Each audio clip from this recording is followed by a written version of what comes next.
Hello and welcome to a brand new episode of the Five Heart Podcast, brought to you by CoreNation.com, part of the SB Nation Podcast Network.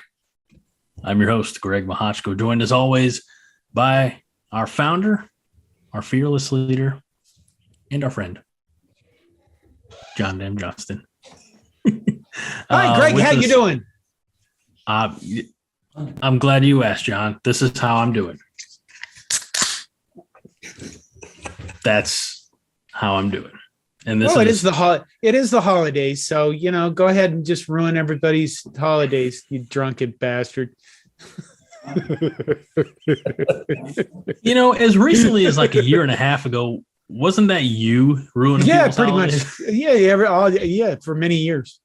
And we've talked about this, but honestly, do you feel better without alcohol? Oh yeah. Okay. I feel like I've been released from prison. Okay. Well, not even kidding. I know you're not kidding. And that's very cool. I mean, however, in my case, the brain injury part, here's the problem. That the bad problem and why I had occasion this entire weekend to drink alcohol. Well, I'm an adult. I can do whatever I want. But the problem is that I already have bad headaches constantly from the brain injury. Drinking alcohol takes those headaches and jacks them up about 50 times of what they should be otherwise. So I don't want to do that anymore. It hurts. It's painful. I'm glad. I might try. I mean, at some point, I'll probably maybe try some weed just to see if it has any effect on relaxing my brain, the constant headaches I have. But I haven't done that yet just because, my wife deserves to have a guy who's sober.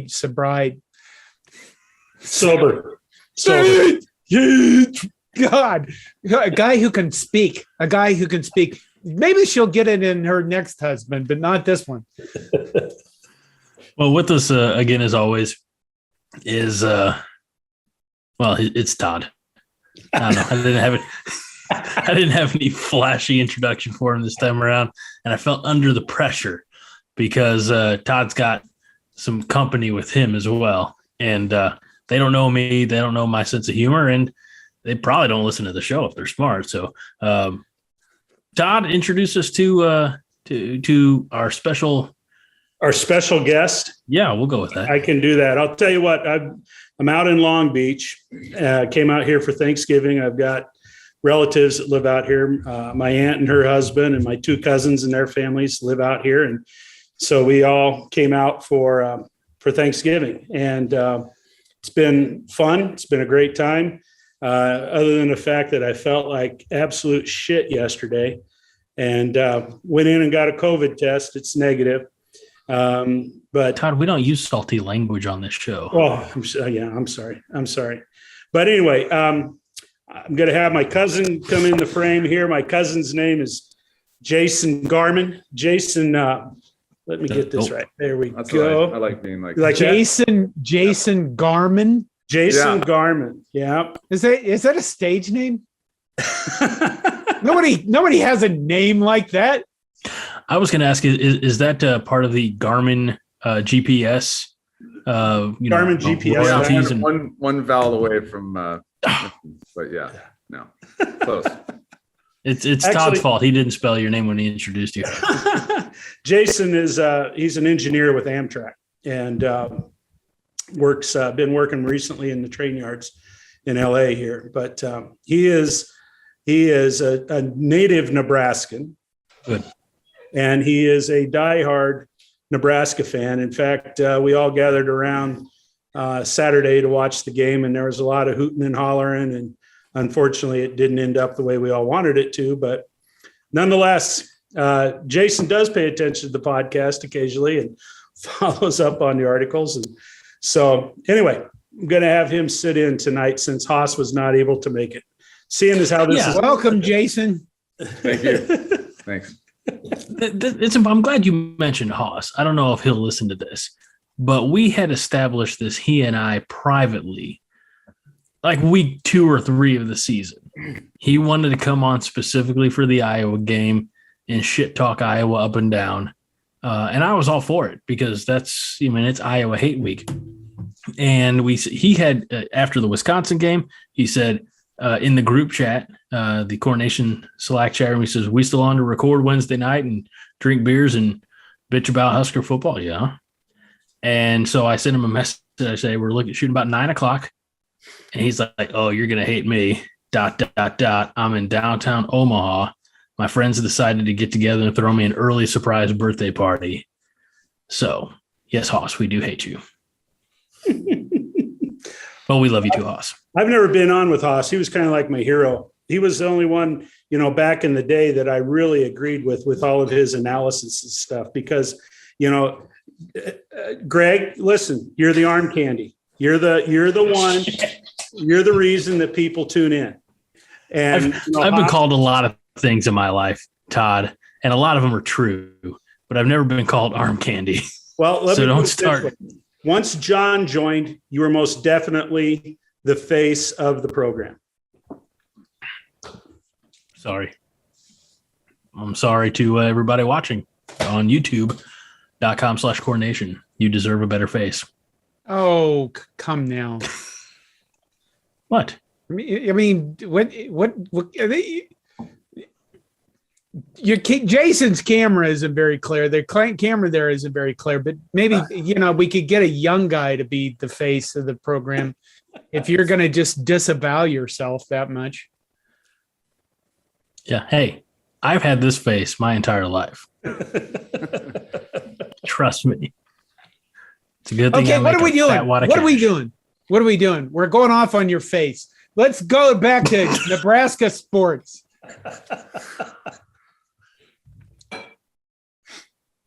I want a retraction and a correction, sir. Nobody goes off on this face. Okay, what happened in Nebraska sports? Well, should we do it in chronological order? Should we talk about the Wisconsin game? Yes. Is anybody else surprised? And this was one of the main first questions I wanted to ask Hoss because he loves to follow the offensive and defensive lines. But was anybody else surprised by how much of an impact a true freshman offensive tackle can make in Teddy Prochaska before he got hurt? Because ever since he got hurt, and the offensive line wasn't that great before, but it's been dog shit ever since. I mean, Nebraska's offense put up more numbers than anybody else has on Wisconsin. It's just that both our tackles have they've not played well. In fact, saying they've not played well is actually a compliment. So, it's kind of disappointing, but yeah, I think that when you look at that team, how many tackles do they have on the roster? And these are the best tackles we have apparently because they're starting. So, I don't know what to say about that. I still don't. Well, let's talk about the big picture, Wisconsin. The announcers were, I don't know, fairly kind, but get what? You know what? Matt Slauson and Danny Woodhead are doing a podcast, right? Yeah. And Matt Slauson played guard at Nebraska under Bill Callahan, and he recently, in one of his recent podcasts, called Bill Callahan the greatest offensive line coach ever, which, Bill Callahan probably is. But he also said that he had been to practices or been around Greg Austin, and he felt like Greg Austin was teaching the correct techniques and everything like that. So I guess if you want to look at it and say, well, obviously Greg Austin is a shitty coach. Well, Matt Slauson, I don't know how many years in the league he lasted. I think mostly with the Bears, played for the Chargers or the Rams. Didn't he play with the Jets as well, or am I? I don't remember his whole career. I don't remember a lot. But, he gave the guy a vote of confidence on one of the recent podcasts. So, I don't know why these guys are not playing well at tackle or that we don't have anybody else to put in their positions. Maybe we just have shitty linemen, I guess. You were going somewhere with that. I was just going to say, let's talk big picture. The announcers were being pretty kind, and Nebraska was having more success offensively than most teams had against Wisconsin. I don't remember the exact stats, and I'm not going to bother looking it up because research isn't exactly what we do on this show. But what? No, don't act like that, John. I'm sorry. Am I wrong? Do you have the stats pulled up ready to go? Which stats? It doesn't matter. But I think Wisconsin was holding teams to 7 points, and they were holding teams to a couple hundred yards of offense for a game, and Nebraska had a couple hundred yards of offense at halftime. So Nebraska, perhaps that's the most frustrating thing, is the offense did its job. I feel the defense played well, but again, in the new episode of the same season of let's find a way to lose games, opening kickoff is housed by a Wisconsin freshman. And speaking of freshmen, they had a 17-year-old who was stomping a mud hole in us. He should be in high school, and he's running roughshod on a Big Ten defense. How many Nebraska fans did you think, less than 30 seconds into the game thought it was going to be an absolute blowout? I'm sure I didn't, because right after we marched down the field very well on that first offensive drive and scored, and we hung with them, and then they got up by 2 scores, and then we're perennially playing from behind has been what's doomed Nebraska, I think, all season long. Yeah, it is. It really is. It actually is. How many games have we ever led? The 3 that we've won. Right. I guess maybe the exception would be the Michigan game or the Michigan State game. Michigan State. We led late, and then they, but we're very inventive in all the wrong ways, but if you look at now I've forgotten his first name, but Allen. Braylon, thank you. I was going to say Barry Allen, but that's the Flash, which is fine because he ran very well. Braylon Allen, Jonathan Taylor, Melvin Gordon. I mean, we have a history of making Wisconsin running backs, look like they're going to be Heisman contenders. But like NFL players. Yeah. Shut up, Todd. but if Allen continues that trajectory, he's had 7 straight 100-yard games now, including the 2 1/4 or 250 that he had against Nebraska. If he continues with that kind of success, he's going to be a Heisman finalist in a couple of years, no doubt about it. But for some reason, Nebraska always struggles to stop Wisconsin running game. There's that perennial joke that Melvin Gordon just scored another touchdown on us. And everybody struggles. Everybody struggles to stop Wisconsin's running game. Everybody in the West. That's why Wisconsin's in, the driver's seat to win the West again. Then, even though they started out the season as a complete bucket of shit, they just figure it out. They know what they're doing, and they don't have Brian Ferentz as an offensive coordinator, so they can actually score points. Every time Graham Mertz stepped back in the pocket to pass, I actually got excited. I'm like, oh, great. They're not going to get 7 yards of carry. Unless he throws it to 84, which we couldn't seem to stop either. The Ferguson kid, the tight end. Oh, the tight end, yeah. Yeah. Who has Nebraska ties, the announcers were so kind to point out. Yeah, very much so. Well, because he's Barry's grandson, and his dad played for Nebraska? No, I think the connection's Barry, the grandpa. I think that's how they draw the ties. I thought the announcer said that there's somebody for Wisconsin whose dad played at Nebraska. I thought it was Ferguson. I don't know. I may have missed that. That's all right. So, but I think one of the things that, some people out there would ask is, were we surprised that, it was another one score game? And absolutely not. I said going into this, and I guess maybe I was proven wrong. I posed the question, would the team rally behind Scott Frost? Would this team come out and play hard after losing all of their position coaches, would they show that same effort from the start of the game to the end of the game? And without a doubt, they did. So, that question, I guess, was answered. That, there is that pride. There is that commitment to the team. And so, that is a good sign. So I was glad to see that. Now, it was at times, it was kind of the same old with Wisconsin, but really, outside of that kickoff return, Allen had, I think, a 71 yard. Yeah, there were some run. big runs. There were some big plays. That's right. The big runs. There's a couple big runs. Yeah, the big runs hurt us. But, it didn't seem to me that this was a game where Nebraska, dumbed their way to a loss. I mean, overall, it just another one of those frustrating losses. No, we're going to talk about him. Jason, you're just going to have to jump in here, man. Don't wait for anybody. Push Todd out of the way and kick him in the face. I would, but he's still recovering. He's not 100%. Nobody it would cares. Be a shallow victory for him to kick my ass now. This isn't about victories or losses. It's about just getting you the fuck out of the way. Just jump in here.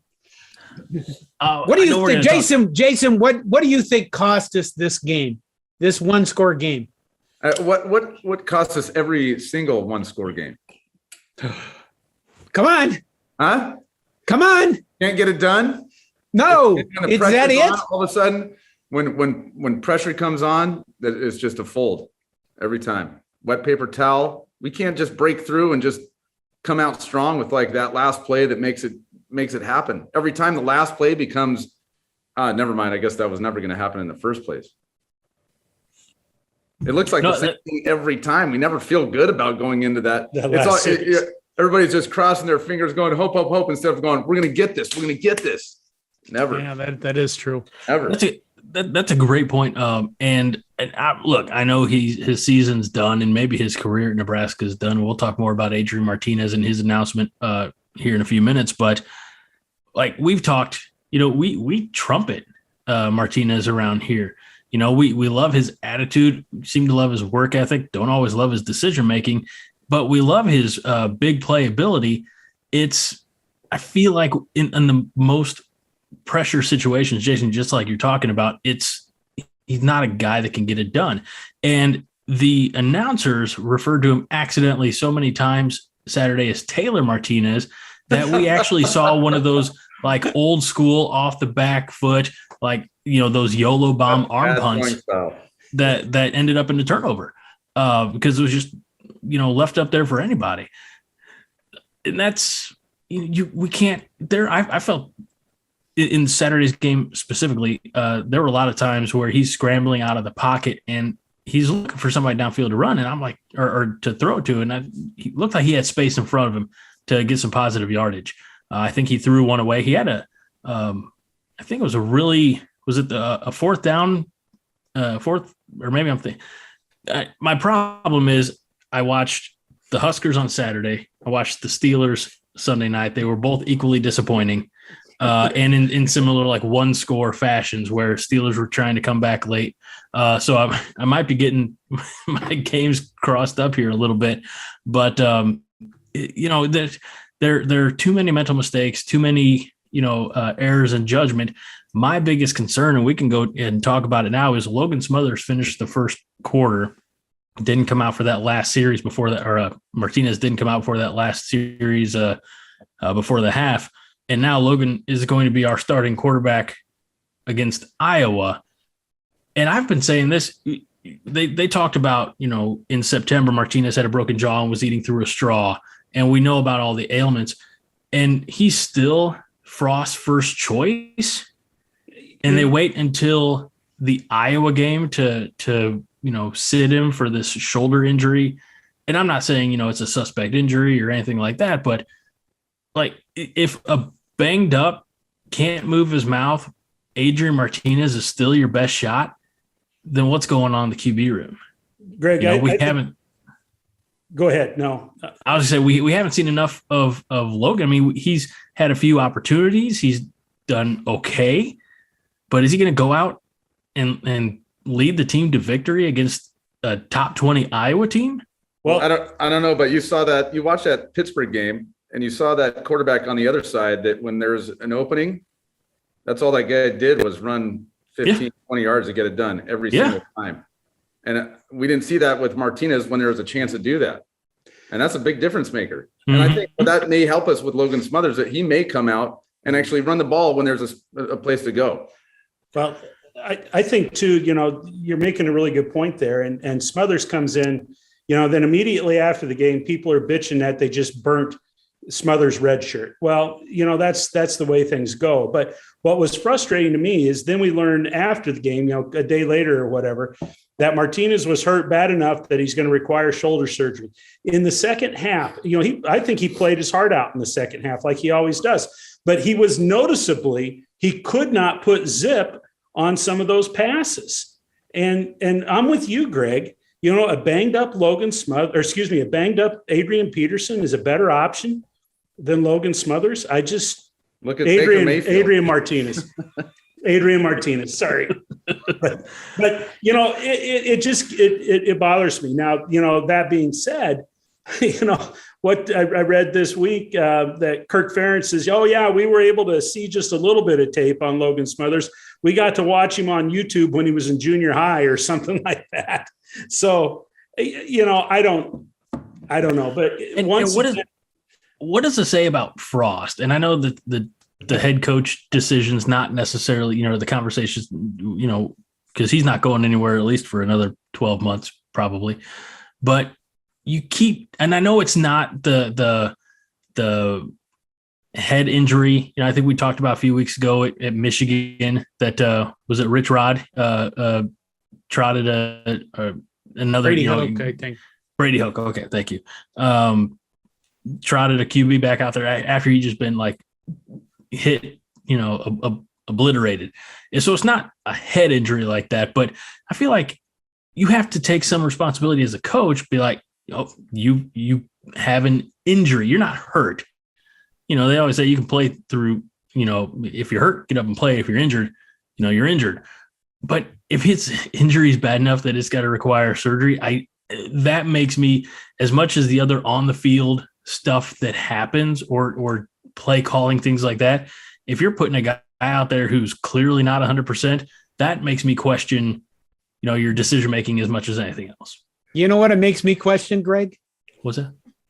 It makes me question whether Scott Frost has like some kind of daddy issue complex with Tom Osborne from years ago about the idea of being taken out of Nebraska's starting position and how much it would have hurt his psyche. And he doesn't want to do that to anybody else because he doesn't want to cripple their psyche for the rest of their lives. I don't know why he's stuck with Adrian this long if the guy's been beat up and injured, or he couldn't at least stick another quarterback in there once in a while for any reason whatsoever. Therefore, it must be psychological problems. Just like Scott Frost projects upon Adrian Martinez, I'm projecting upon Scott Frost with my armchair psychology. I'm glad you brought that up in that particular approach, John, because we all watched Ted Lasso here, right? Jason, maybe I'm okay. So we all know at the end of the first season, we know Roy Kent doesn't have it as much. So, they've got to bench him, and I don't want to bench him because, he's good guys. And somebody says, no, these are professional athletes. They get paid to do this. And the NCAA now with NIL, there is more money on the table. So you can't hurt a kid's feelings or a man, Adrian Martinez is 22, I guess, or, thereabouts. You can't hurt their feelings. You have to do it's still a big money thing. There's still more on the line than somebody's hurt feelings. So you've got to make that call and you've got to pull them sooner than they did, I think. Steve Spurrier always worried about his quarterback's feelings.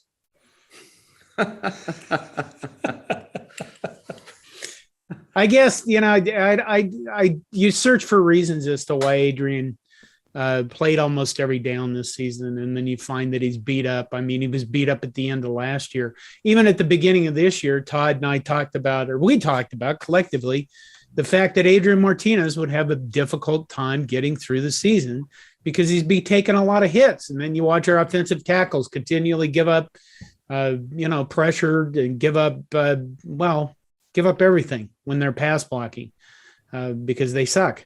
And still, we spent the entire year with really not seeing another quarterback except for against Fordham. So I don't get that. It'd be nice if Scott Frost to actually explain all of it. And no, it wouldn't actually, because he'd fuck it up because he's really shitty at talking in public. But what he is good at doing, this is a deep cut. He's pretty good at driving around one of those fancy Woodhouse pickup trucks with Larry the Cable Guy. Wow. And just, shooting the shit and not talking about anything real serious. Here's the thing. His offense, if he ran his offense against Wisconsin and they put up that many yards, maybe he should be the offensive coordinator and hire another offensive line coach and, hire whatever he needs, a tight ends coach. I guess he's got one, receivers coach and hire a head coach. You know what I mean? Some guy that can be a CEO, some guy that can go to booster things. Maybe just say Trev Alberts is going to be the head coach and the figurehead of the program. And Scott Frost will just run the offense. When some guy gets drunk and kicks the door off a police squad car in downtown Lincoln at 2:30 a.m., the police can call Trev Alberts and go, "Hey, your boy's in jail." Instead of Scott Frost having to deal with that shit, and Scott didn't just do the offense. Did Barry do double duty at Wisconsin, head coach and AD? I don't think. Oh yeah, he did for a period of time. Yeah, so a precedent's been set in the Big Ten West, no less. Yep. Now the question is, has Trev Alberts ever coached football? Yeah. No, but he's been a figurehead. I heard that, Jason. He's an AD. I mean, think about it. After the game, what do you got to do? I've been on the record as saying I think some of these guys should have press secretaries, just like Ari Fleischer. They get up after a game and talk for what the head coach wanted to do. Because Scott Frost sucks at it. Because Scott Frost got to get better at something. It's standing up in front of people and not being fucking honest. You know what I mean? Don't ever say it was easy to fire all of my coaches as a sacrifice. Do not ever say that, ever. You're an asshole when you say stuff like that. I mean, the next guy that comes in is going to go, "Oh, how easy is it going to be firing me, Scott?" You fuck. John, I nominate you as press secretary for Scott Frost. I think everybody on the planet that's watched me knows that I'm mouthy and lacking a filter, but even I wouldn't say something that dumb with a mic on in front of a bunch of media people. Or the clapping thing. Oh my God, was there clapping in Iowa? Maybe there's somebody been clapping in the background. Maybe it's like I don't know. There's like what was it? Peter Pan in the clock. Drove Captain Hook insane. Tick tock. It was Captain Somebody's Hook, clapping at a certain frequency in every fucking stadium we're playing in, and it's making Scott Frost insane. I don't know. This is the weirdest season, possibly the weirdest season of college football in history for one team. You know what I mean? I don't think anybody's ever been able to do this. We're the best 3-win team in the nation, boys. Just be proud about that. In history. Statistically, it bears out. Yeah, that always feels good. Yeah. With statistically one of the worst offensive lines. I know John said a few minutes ago that, the offensive line sucks, and he's right, and the numbers back him up. Yeah, and despite that, we still have an offense that's one of the better offenses in the nation. So it's just... Especially against the good Big Ten defenses. How do we do that? I don't know, but they should stick us in the college football playoff. Because, we could play Georgia and lose by one score. We could play Alabama and lose by one score. We could play Cincinnati and we'd lose by one fucking score. Right. Because that's just who we are now. God help us if we go all the way through to the next season, the first game of next year, we lose to fucking Northwestern in Iowa by one score. It's going to be like some kind of hellscape all over again. Ireland. Did I say Ireland? You said I said Iowa. Ireland. Oh, well, Ireland. You said Iowa. lose to Northwestern and Iowa, and I was like, well, shit, is this a field of nightmares situation? The brain kind of gets stuck there and just words get jumbled. That's okay, John. That's why you got me. You have me to arrange your word vomit. Okay, what else we got, motherfuckers? Did we talk? I don't think we talked about McGowan's being hurt. I think that happened after our last recording, did it not? Yeah, because we recorded early last week. Yep. Don't worry, we'll come back talk about the Iowa game. Well, Trey McGowan's got injured. Yeah. He's out back probably in January. Out 10 games at least. Mm-hmm. Broken foot, metatarsal. So have you guys watched basketball? Have I? Yes. This season, no. No. I understand the fundamentals of the game. Yes, John. So now nobody but me has been watching basketball. I look John, at the score. I don't know if you know this. I can't bear to watch it, but I look at the You score. you don't like basketball, or what's the deal? No, I love basketball. Just not yet. I can't get excited about basketball in November. Well, it's begun. Okay. Great. I mean, there's ways to watch teams. The way you have to watch. I'm going to do a video on this in a separate podcast, just a little tutorial for people. But there's ways to watch teams to enjoy them, even if they're not winning all their games. And that is like you're a father. You watch for growth. God knows when my kids were young, I had to go through God knows how many band recitals in their lifetimes. And they were terrible. I mean, 5th grade and you're playing in band. It's like, God, please. I couldn't sneak vodka in here. What the hell? And then, finally, when they get up to be juniors and seniors, you're like, oh my God, look what my children have become. That's kind of what you watch with this basketball team. You're going to watch them grow throughout the season. And we're going to see if they can win some Big Ten games enough to get to the NCAA tournament. So, I mean, one huge thing that we've already seen happen in the past few games is Alonzo Verge has stopped playing hero ball all of the time. And Nebraska had 18 assists against whoever the hell they just played, Tennessee State. And, the guy's dishing the ball off. And if he can do that, we can be successful. Derek Walker was 7 for 7 inside. And I think that guy's hit his ceiling, but he continually, he played very well. So you need to see that growth out of your basketball team. They just need to start making their 3-pointers and we'll be fine. Everything will be great. Sounds like I'm going to, even though he's not here, I'll use his words on his behalf in his absence. Sounds like you're using what Haas would call looking for incremental improvement, John. Yeah. And we have a number of games to improve before we get to the Big Ten Conference, which is where they're really going to count. If you want to be some doomsaying, pessimistic shithead, you'll go, well, they lost to Creighton, and that would have been a quarter high, really high win that they lost to because now the NCAA tournament, blah, blah, blah, blah, blah. And then they lost to, what is it, Western Illinois? That's a really bad loss because it was a low quarter team and the power structure. RPI, whatever.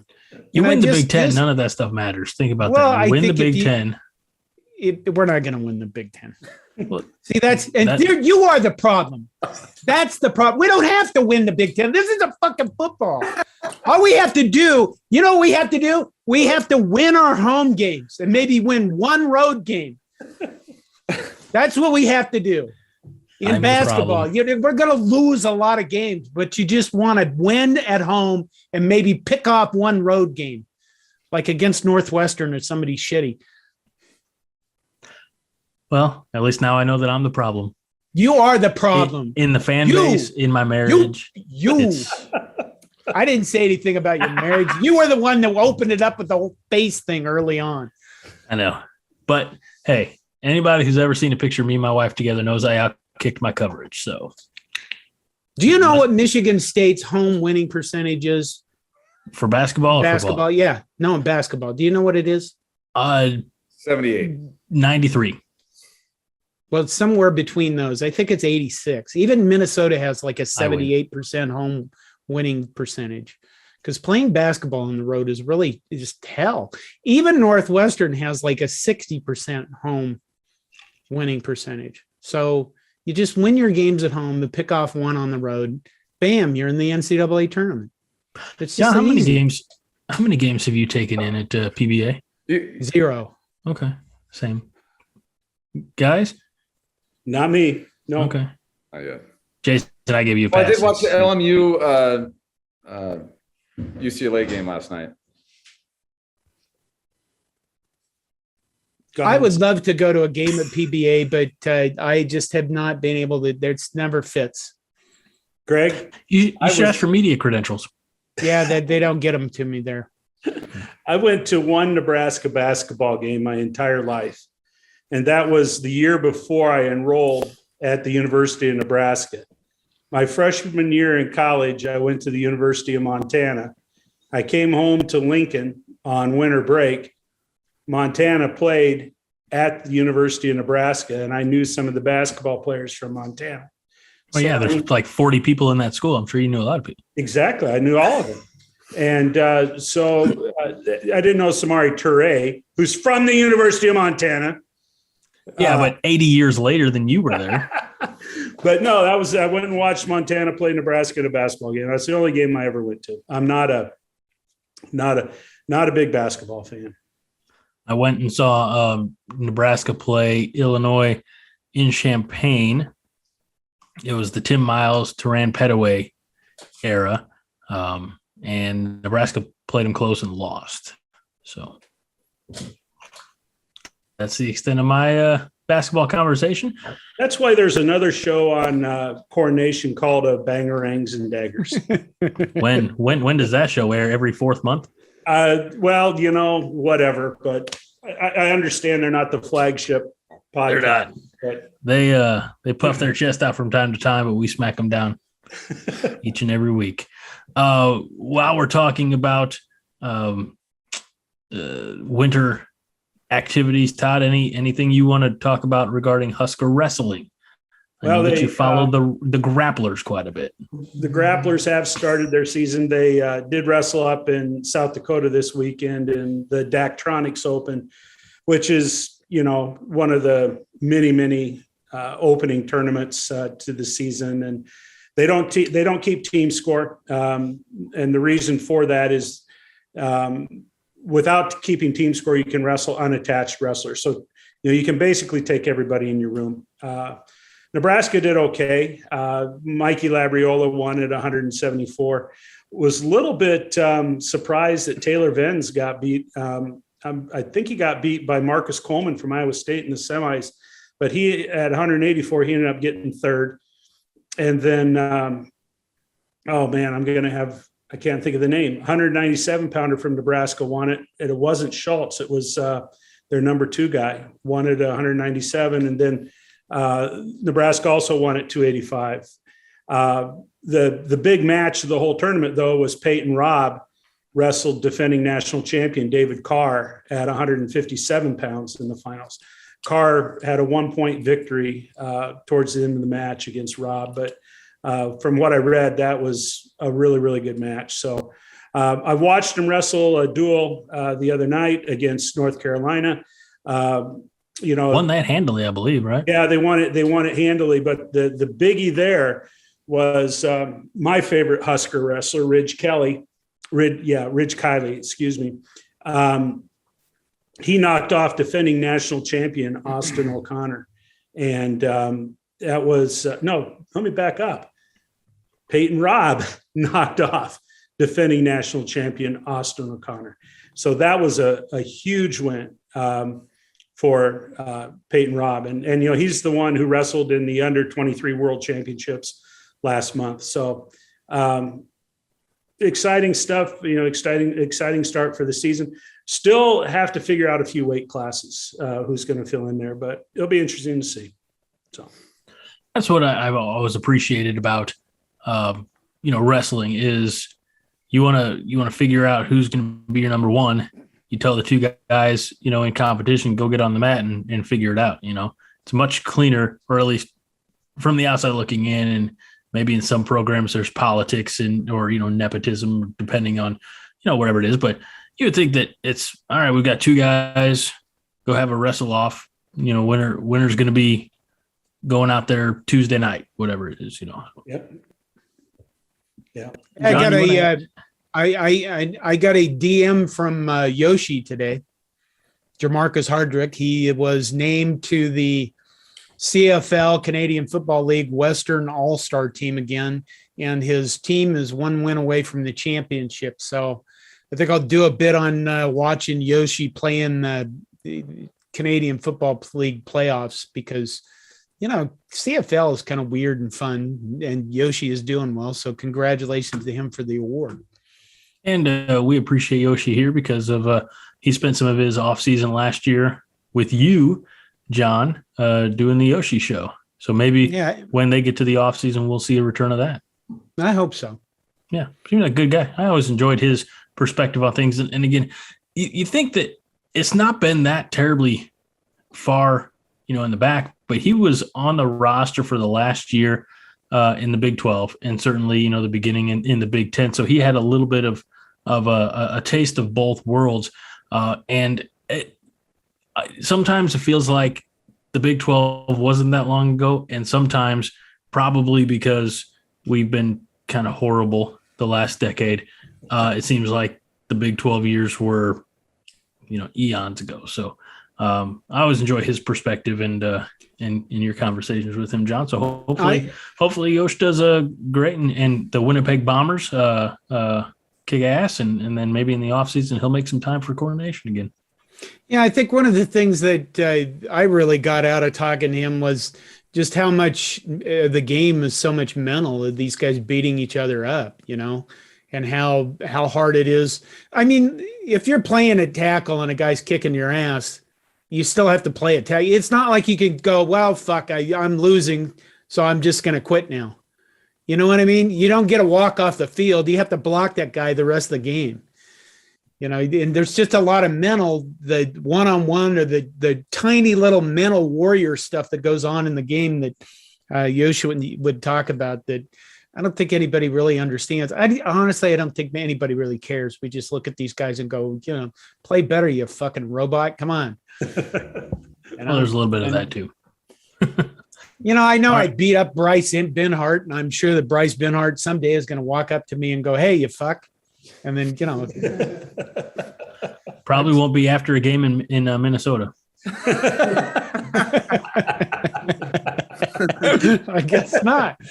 All right, well, let's move on and talk about the game this Friday, 12:30 Central. Don't be like me. I can't remember what game it was, but we were the big noon kickoff, last month or so, and so I tuned in, about 11:30, turned on Fox, and I realized that the first quarter was just about over because I'm a dumbass. So 12:30 Central, aka God's time zone, and it's Nebraska, our beloved Cornhuskers, versus those fuck ass losers in Iowa. I was going to say the good new guy could start this part, but then he got up and left. He ran away. What the hell? Maybe he's going to refill. Oh, okay. All right. They went out and got curry right before we started, so maybe he's going to load up on that. I've been to Long Beach, Todd, once. Yeah. Did a little patrol around the marina or whatever, and somebody's little boat having some drinks. It's a good time. They were out there today. I bet they were. It got up to a balmy 63 degrees today here in Southern Illinois. So we could hit volleyball. Volleyball has 2 games left, and those two against Wisconsin and Purdue. And they've lost 6 straight to Purdue or to Wisconsin. And this is for, if the volleyball team can play well this weekend, they could win a Big Ten title, which is, pretty damned hard. But they did just play very well over their kind of, other side of the conference rival Penn State. So that they're an odd team this year. I know who was it? Lexi. Was it Lexi's son who missed a little bit of time? Yeah. At the beginning? Yeah. So I think that maybe set him back a little bit. Lauren Stiverns had a back issue. Yeah. So I don't follow as closely as I should, but I appreciate all of the collaborators or contributors here at Core Nation who do keep me up to speed on all things Husker volleyball. I think they'll figure it out. I think they'll make it to the tournament, and there's too much of a pedigree and there's too much talent there for them not to. To put them in football terms, they're like not this year. They're like a Georgia, of volleyball. There's always at the top. They're always in the conversation. And I picked Georgia because I can't stand Alabama. So is he coming back or is he gone? I don't know. We better move on. If he comes back, okay. He comes back. So what do we think about Iowa? Iowa is not the same team that they were the first 6 weeks of the season. I feel like their defense has regressed, or at least the opponents have figured them out a little bit. I'm not saying that their defense is horseshit, which hurts me a little bit because I don't ever want to say anything nice about Iowa. But their offense is horseshit. We can all agree on that. So I think it's going to come down to what can our offense, especially with Logan Smothers, do against their defense. And damn it, if I have to look at Brody Belt anymore on that fucking field, I'm gonna throw my remote through the TV. Why? We have so much. He had a decent game against Wisconsin. I'll give him that, right? He had a few little runs, but we have to figure out why Jaquez Yant didn't play against Wisconsin, or at least what I know that I'm not at liberty to say, allegedly. But we got to stop. We have to have more discipline off the field football players so that they can play football on the field when it matters. I don't know why that's so difficult. Make it to practice, go to class, do the things that you're supposed to do, unless you're Brody Belt, and then I'll give a shit if you go to class. Wow. Holy cow. Well, thank God for Brody Belt. Yeah. But I understand. I understand where you're coming from. And, again, I kept wondering the whole game because, I think I read, prior to the game that Yant was suited up, that he was there. And it just baffled me throughout the game that he never got on the field. Well, there had to be a reason. And, there is a little bit of speculation, I guess, that's been out there. But, Marvin Scott, he played all right, too. But all of a sudden, here we're not even seeing, we saw Marcus step a little bit. I don't know. I just absolutely don't know what's going on with that. And let's talk about the running back room from the beginning of the season to now. Okay, we had Marquis Step come in as the from the transfer portal from USC. I guess maybe not highly touted, but certainly D1, some D1 experience. Then we had Ramir Johnson. We had Gabe Irvin, Jaquez Yant, Sevion Morrison. I mean, Brody, we had so much depth at running back that we kicked Brody Belt the fuck out. Yeah, he was working out with the receivers. Who am I missing? Marvin Scott the third. So there's six. I feel like I'm missing a running back or two. And now you have Step, Yant, Scott, and if you have Ramir Johnson, you're missing Ramir Johnson. I said Ramir Johnson. Oh, you did? Okay. Yeah. And then I was just checking off all the ones on the back end that we have left. Scott, Yant, and Step, and Brody Belt, if you're going to put him in there. it sucks that we lost Gabe Ervin. And I'm hoping that when he comes back next year, he's, ready to go and hadn't missed a step. Sevion Morrison is what it is. That's preventable, but didn't line up with, at least what hearsay says, did not line up with, what the game plan was that particular day. And then Ramir Johnson getting hurt. You got two guys. We have not had a stable starter all season long at running back. It's, who showed up to practice this week, or who performed the best, not performed, but who gave it their all. And that's important, but you can't milk carton everybody else.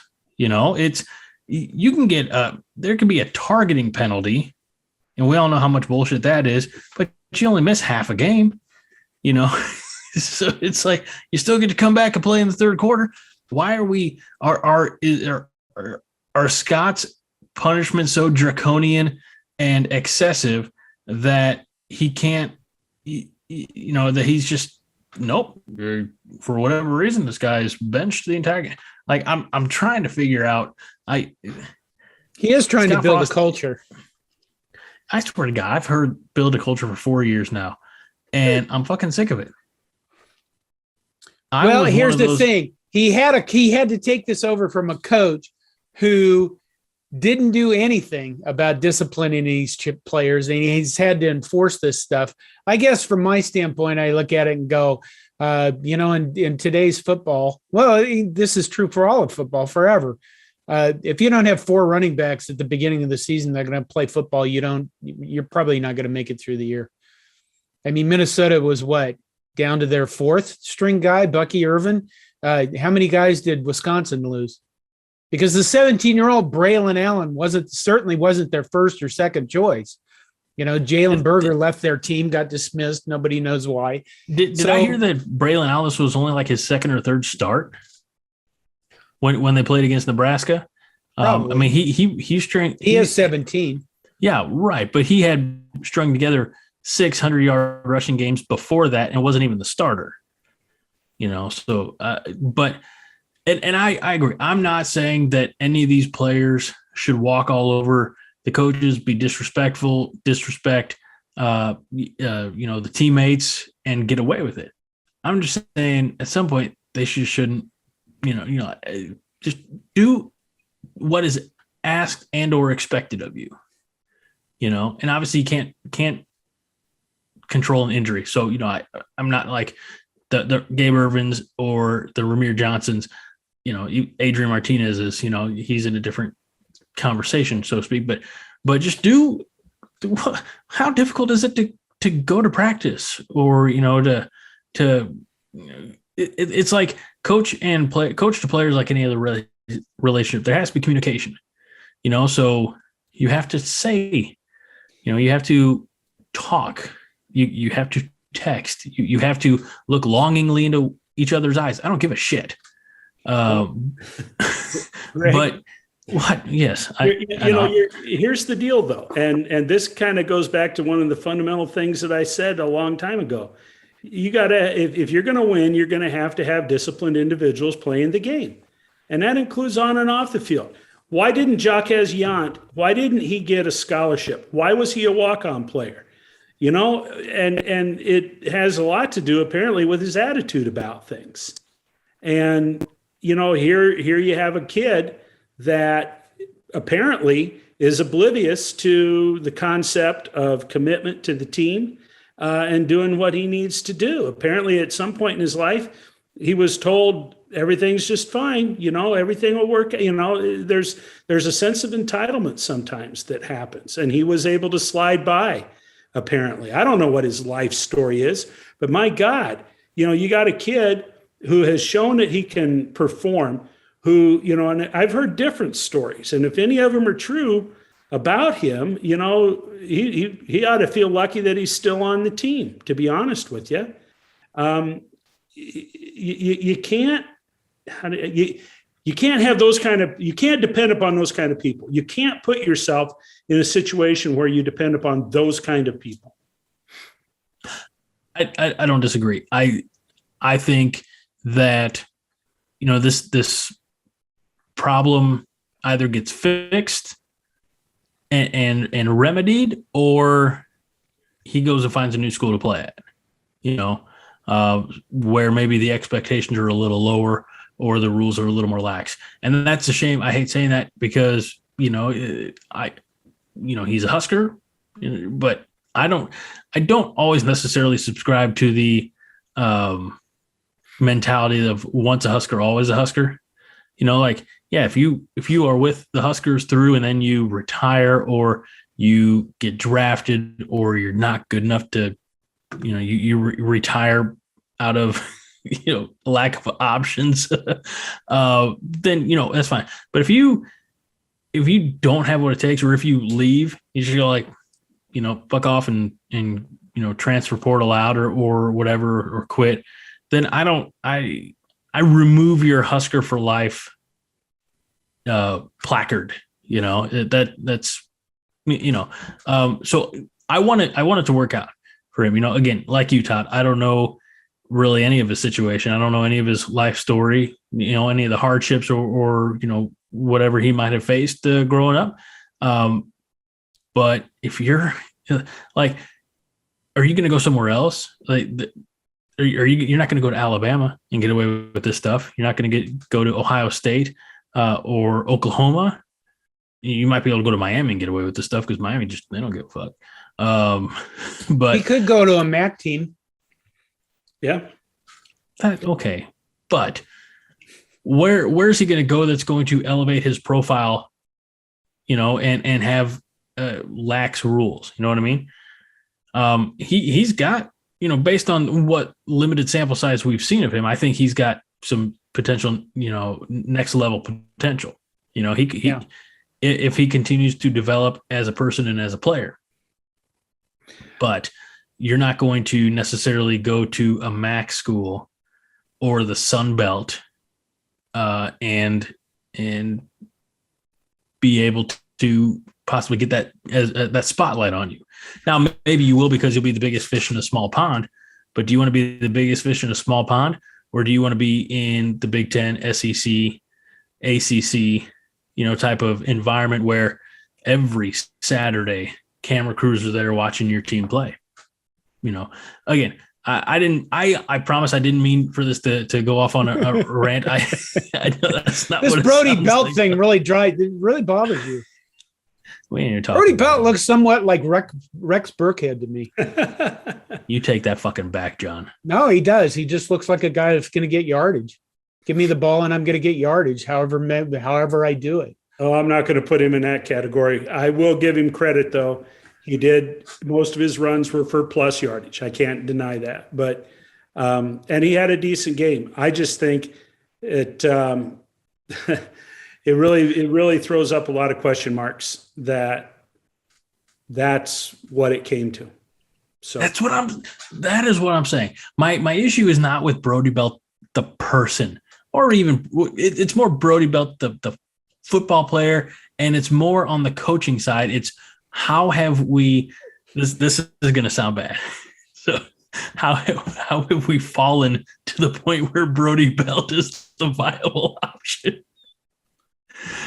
But I said that I said that weeks ago about when he was a wide receiver, when you have Omar Manning, Samari Toure,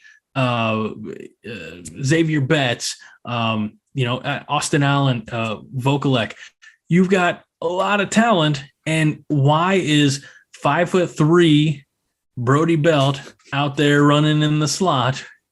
It's not all I'm saying, not the best option.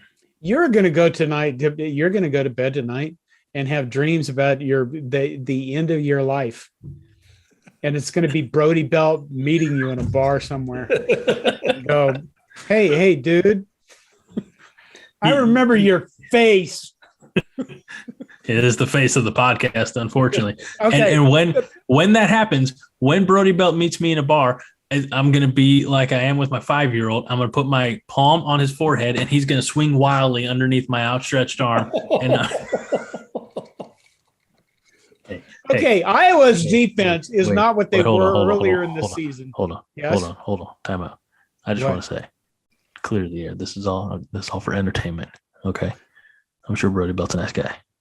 Let's move on now. Let's talk about Iowa. Just trying to make people laugh. Just trying to make people laugh. Brody Belt's father, on the other hand.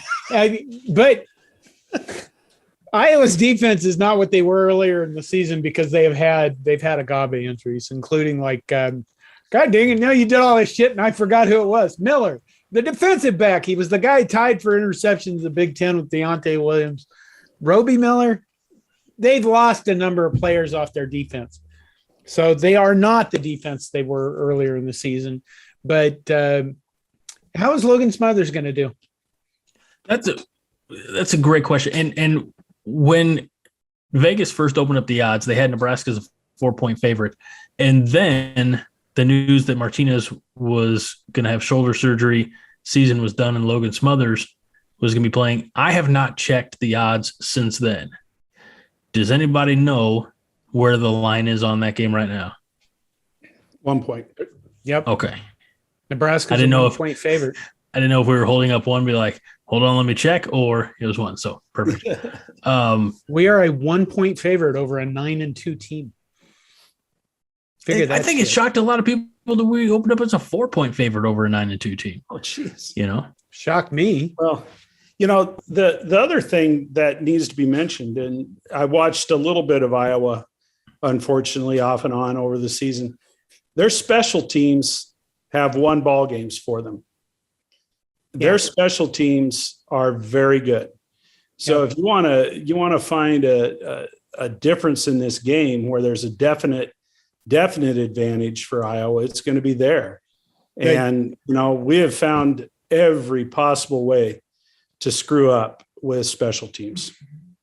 Their punters probably won them 4 games.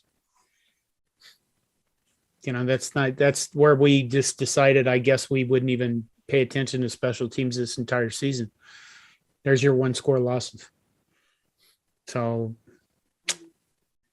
Iowa's quarterbacks, pretty stinky. Spencer Petras. Do you remember Nate Stanley? Nate Stanley was he was promoted by Iowa as an NFL quarterback for a lot of, they send this stuff out to media people where they're promoting players for end of season awards. And Iowa did a lot of that with Nate Stanley. And Nate Stanley just looked like he was either terrified of throwing the ball down more than 10 yards downfield, or he just was not good. And then you get Spencer Petras come along, and he's another guy that's just either not accurate or has the yips or something, can't throw the ball worth a shit. And then, in the next play, way worse than Adrian Martinez. And then who's the new starter? Padilla. I think these are like game manager type quarterbacks. I don't think they're asking them to win games by themselves, but they just, I guess what I'm getting to is this very specifically, and I've said this before. How is it that Kirk Ferentz has been at Iowa like 83 years, but he still can't he can't recruit quarterbacks that are, I don't know, top quality quarterbacks to run his shitty offense that his son runs? I think you answered the question in the question. It's not a great it's a simple offense, and at times it's a successful offense, right? But it's bland, and not too many, I think, high-profile QBs want to go there when I think, correct me if I'm wrong, I don't watch Iowa football except on the day after Thanksgiving because we all know I hate Iowa. But their offensive scheme is pretty simple. It's, okay, give the ball to the running back the first couple, downs, get as much as you can. If you have to throw on third down, you do, make it manageable. There's nothing flashy about the quarterback position at Iowa where they necessarily, they should, for them to be maybe next level. Yeah, they need to bring in, a next level QB, but no next level QBs want to go there. Is going to want to go there, I think, and be a game manager. Although you look at arguably one of the most famous and prolific game managers in football history is Tom Brady. Like, there's nothing flashy about Tom Brady. And it pains me to say this because I fucking hate Tom Brady too. But all he does is dink and dunk, manages the game, plays within himself, and wins Super Bowls. I'm so pissed off that I just said that. Did either of you watch the Minnesota-Iowa game? No. What the fuck are you guys doing?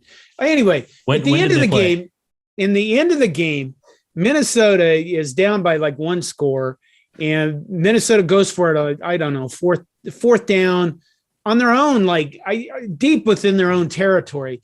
Iowa ends up with a first down on like Minnesota's 20 or 15, and they have a minute and a half, 2 minutes, and they don't try to score. Either that or they're incapable of scoring. But it was the most mind-boggling offensive series you could have all year.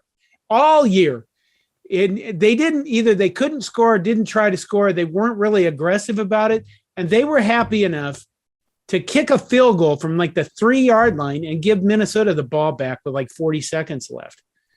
I watched that. I'm like, what? Why do Iowa fans accept this shit? Because it's garbage. It was garbage football. Did they beat Minnesota? Yeah. I guess they're 9-2, and we can have a happy year with Iowa going, woohoo, we're 9-2. We're not going to win anything again, but we're 9-2, and they'll probably lose to us, actually. I want to give a few statistics here, if I may. This is from SI.com. It's on. I Googled, and I knew you guys gave me the odds, but I wanted a little bit more information, or the spread. But so I just Googled, and said Cornhuskers are putting up 28.5 points per game, which is 11.6 more than the Hawkeyes surrender per outing. So we are outscoring what they tend to average giving up. And when let's see, the Huskers rack up 458.4 yards per game, which is more than the Hawkeyes allow per matchup, which is averaging 314.7. And that's the thing. Maybe that's one of the most frustrating things. And we talked about this earlier, or at least hinted at it, is that Nebraska is, oddly enough, one of the best and worst teams in college football, because statistically where they should be and where they are two different ends of the spectrum. But they have one of the more dynamic offenses and one of the more a solid defense when everybody shows up and plays together. But as we mentioned and have ad nauseum, we just find new ways to win every week, or I should say to lose. So I hope I've got my Hawkeye Tears water bottle, courtesy of the Big Red Cobcast. I am hoping to fill it up and drink the deliciousness come Friday afternoon. I don't think there's traditionally, I guess historically, maybe the Black Friday game at Memorial Stadium is not as heavily attended, right? Or do people still show up? I mean, the student sections might be a little bit bare, right? Because kids are all at home. The last couple of Iowa games, it's not been full. Okay. I mean, there are noticeably empty seats. Okay. It's still a sellout. Yeah. But on paper only. I would love to see a big raucous crowd at this event. I know I've got friends of mine who are going to the game from the Twin Cities area of Gearing and Scottsbluff, not Minneapolis, St. Paul. Sorry. I want to see Nebraska show up early, as far as in game plan mode, and get out to an early lead. I want to see what happens when Iowa can't chew the clock with the running game, when they have to rely on, what is, their second or third string quarterback. And I want to see the defense come up and make some big plays. I want to see the offense in a rhythm behind Logan Smothers. If that means they have to rely heavily on Stepp, on Yant, hopefully, who's, been found off the milk carton, and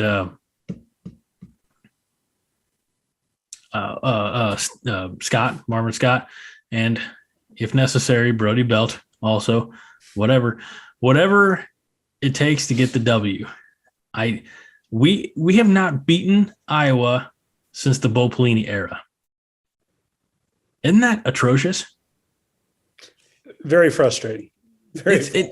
And this is a team that, honestly, all the components are there. I know we don't have our starting quarterback now, but if you look at his list of injuries, we haven't had our starting quarterback there most of his career. 100%, I should say, most of his career. So we'll see what 100% Logan Smothers looks like. And I think Frost said maybe we'll even see Heinrich Harburg.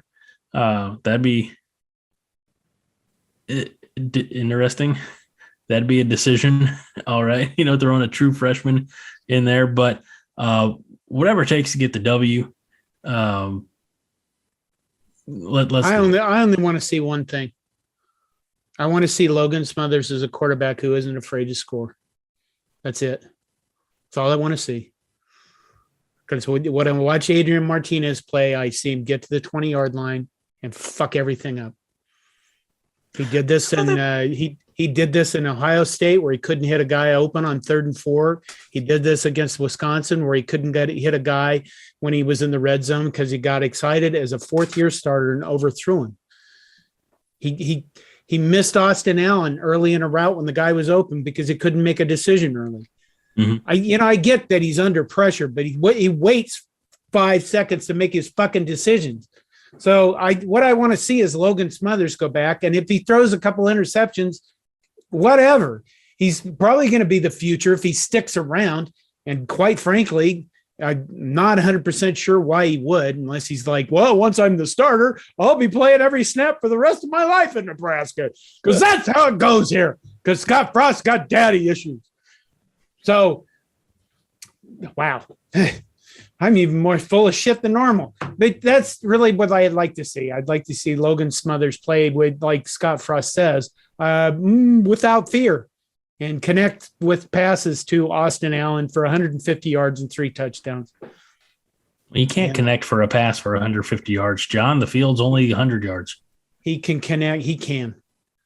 If we can lose every fucking game this season by 1 score, magically he can connect with Austin Allen for 150 yards in 1 game. All right, this one's coming from row double Z in North Stadium. But that's what I want to see against Iowa. Contain Tyler Goodson on defense, you win this game. There you go. Well, every year that we've played Iowa, at some point in the game, they are able to run that outside zone and seal us off and break at least a couple of big runs. I expect to see that happen until the defense proves me wrong. All I'm hoping is that the offense is productive enough to, stay ahead of that. Their defense is beat up, but one of the characteristics of Kirk Ferentz teams is that they're patient and they are quick to capitalize on the other team's mistakes. And Lord knows that Nebraska has made its fair share of mistakes. That's the part that worries me. I'm with you, Greg. If they can get out early and get some points on the board, that may be a little bit different. It would be real interesting to see how Nebraska can play with a lead against a good team, and I think Iowa's probably going to throw Padilla out there. I would guess he's going to start the game at quarterback. And he's unproven, in my opinion. So who knows? The last two seasons, because Kirk Ferentz made this comment last year, the last 2 seasons, Eric Chinander on the final drive of the game has played the same fucking defense. Because Kirk Ferentz basically said, or I think his quarterback last year said, we saw him line up and do the same thing they did the year before, so we knew how to attack their defense to get in position for Keith Duncan to kick another game-winning field goal and taunt us. So perhaps that's the second thing I'd like to see is Eric Chinander not play the same fucking defense on the last drive of the game if we're not up by 1 score. Or you know what I mean? Not give up the whole length of the field because you're doing the same shit you did before. Let's also think about this real quick. You mentioned Austin Allen. It'll be his last game as a Husker. We can speculate the other Husker, probably Ben Stille's last game, Damian Daniels' last game, Cam Taylor-Britt, probably, he decided last year to come back for one more year. So yeah, this should be his last game. Deontay Williams, I think, soak it up. A lot of these guys, all the names that I've given you, to the best of my knowledge, have been there for a good long time. And when they go, they will be Huskers for life, ladies and gentlemen.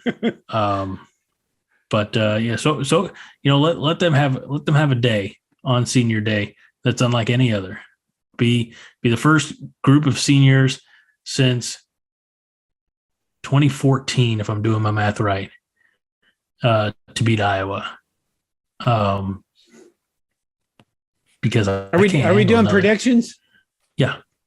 Good. I'm not just getting all sentimental. We'll get to the numbers. But yeah, I can't handle another loss to Iowa, especially around the holidays when my family's going to be in town from Iowa. So with that being said, let's move to our predictions. Todd, I'm going to have you kick us off if you don't mind, sir. And I want you to kick us off like a good place kicker, not like any of the ones that we have. Nebraska 21, Iowa 17. What? The over-under set at 41, Todd. 41. I think that's a good score. I'm staying with it. 21-17. Okay, John? I'll go Nebraska 27-10. Logan Smothers, three touchdowns to Austin Allen. There you go. Another one on the ground. We have established. One missed PAT. It's also being pretty generous on just the one. We have established that Iowa's defense is not what it was. Why? I'm much more in favor, John, of your score than Todd's paltry. I don't believe we can get it done 21. Todd, that's your new name. Todd, I don't believe we can get it done 21 Wolverton. But also I'm a massive homer. That's not news to anybody who's been listening to the show since god dang 2015, something like that. Maybe summer of 2016, I think. Regardless, everybody knows this is the color right here. It courses through my veins on a college football game day. I also think that our defense is going to be stout against a not good Hawkeye offense. If the Hawkeyes get to double digits, I'll kind of be surprised, honestly. That's why I'm saying Nebraska wins this one 38-9.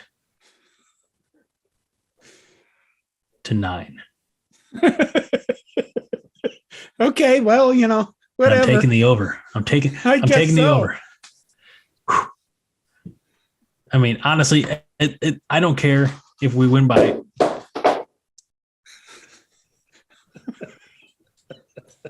I don't know what just fell. Greg, that's the football guy. Is that your only beer? Yeah. Oh my God! You probably should actually, ratchet up your tolerance. Or what okay, you have to. Something slid down and made a noise, and I didn't know what it was. I was trying to figure that out. No, I was gonna say I don't care if we win by 1 point or 100 points. I just want to beat fucking Iowa. Yeah, like it'd be nice. I don't care. I want to I guess it's either not or soon to be not the Hy-Vee Heroes Trophy. The naming rights changed, which means that it's not an actual trophy. I want that coming back to Lincoln or staying in Lincoln. I don't, whatever. It'll make the trip. I just don't want to go back to Iowa because why is it so windy in Nebraska, everybody? Because Iowa sucks. And Colorado blows. So, ladies and gentlemen, boys and girls, Husker fans of all ages, did you have a good time with the Five Heart Podcast this week? Okay, great. Let us know in the comments.